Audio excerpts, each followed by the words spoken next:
Hello, good evening. Shiny with me ব্লগে সবাইকে welcome. কেমন আছো সবাই? আশা করি সবাই অনেক ভালো আছো, আমিও ভালোই আছি। আজ কয়েকদিন থেকে বেশ বৃষ্টি হচ্ছে। বর্ষাকাল ব্যাঙ্গালোরে পড়েই গেল বলতে গেলে। আর ঠান্ডা ওয়েদার শুরু হয়েছে অল্প স্বল্প।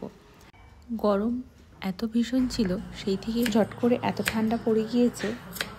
বৃষ্টির দিনে একটু ভাবলাম কিছু স্পাইসি একটু কিছু খাওয়া যাক, তাই সন্ধ্যের দিকে বানিয়ে ফেলছি পাওভাজি।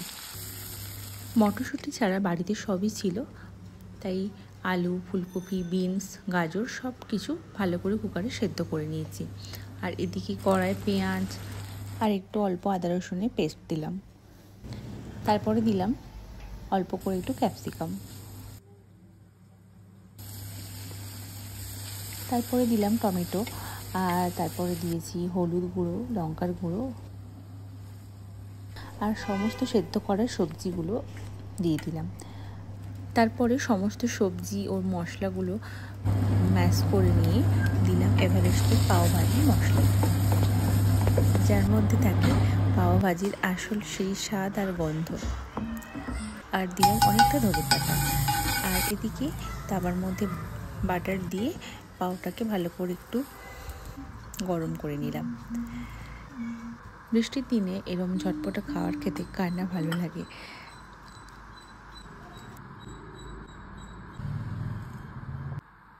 আর একটু উপর থেকে দিলাম বাটার, আর দিলাম একটু ধনেপাতা আর পেঁয়াজ আর একটু লেবুর রস।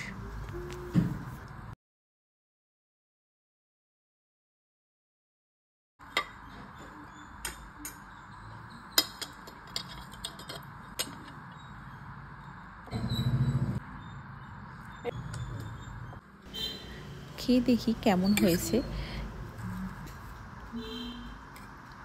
বেশ ভালোই লেগেছিল খেতে।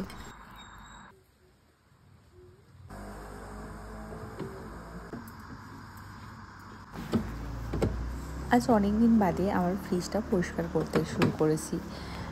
অনেক দিন মানে জাস্ট অনেক দিন বাদেই। দেওয়ানি যতদিন ছুটি ছিল প্রায় ফ্রিজে হাতই দেওয়া হচ্ছিল না। তারপর আমার এই বাড়িতে শিফটিং করার পরে আবার ঠিক নতুন করে সব এক এক করে সময় সুযোগ বার করে পরিষ্কার পরিচ্ছন্ন করতে শুরু করেছি। আর ফ্রিজ তো খুবই ইম্পর্টেন্ট। আবার তো দেওয়ানির স্কুল শুরু হয়ে যাবে, তাই ভাবলাম আর মাত্র 2 দিন বাকি আছে, ফ্রিজটা তাহলে পরিষ্কার করিয়ে নেওয়া যাক, যাতে করে ভোর ভোর উঠে সব কিছু হাতের কাছে সুন্দরভাবে দেখতে পাওয়া যাবে আর রান্নাবান্নায় অনেকটা সহজ হবে। ইদানিং আমি বাড়ি থেকে পাঠানো যে বড়িগুলো সব কিছু ফ্রিজেই রাখছি, তার কারণ বাইরে থাকলে দেখছি নষ্ট হয়ে যাচ্ছে। আমার ক্ষেত্রে হচ্ছে, জানি না কেন। আর হ্যাঁ, যেহেতু বৃষ্টি, ম্যাক্সিমাম টাইম বৃষ্টি, তাই বর্ষার সময় বড়ি রোদে দিতেও পারছি না, তাই অবশেষে বড়িগুলো সব ফ্রিজের মধ্যে রেখে দিলাম। আর দেখছি বেশ ভালো হয়েছে। খাওয়ার আগে বের করে ভেজে নিলেও বেশই ক্রাঞ্চিই থাকে। যাক, অল্প স্বল্প করে ফ্রিজটাতে যা যা ছিল তাই সব কিছু ভালো করে গুছগাছ করে রেখে দিলাম। এবার বানাবো রাতের ডিনার। আজকে রাতের ডিনারে বানাবো মাছ আর ভাত।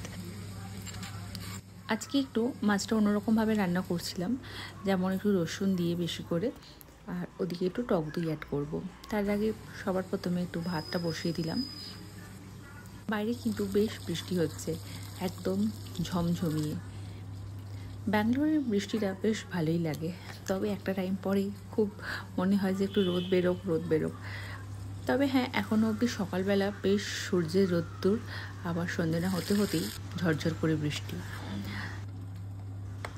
তারপরে মাছটা রান্না বসিয়ে দিলাম। প্রথমে কড়াই সর্ষের তেল, তার মধ্যে দিলাম পেঁয়াজ, আদা রসুন বাটা, লঙ্কার গুঁড়ো, হলুদ গুঁড়ো, আর ওই সেম জিরে ধনে গুঁড়ো, যা যা নর্মাল মশলা হয় আর কি। আর তেজপাতা আর একটা শুকনো লঙ্কার ফোড়ন দিয়েছিলাম।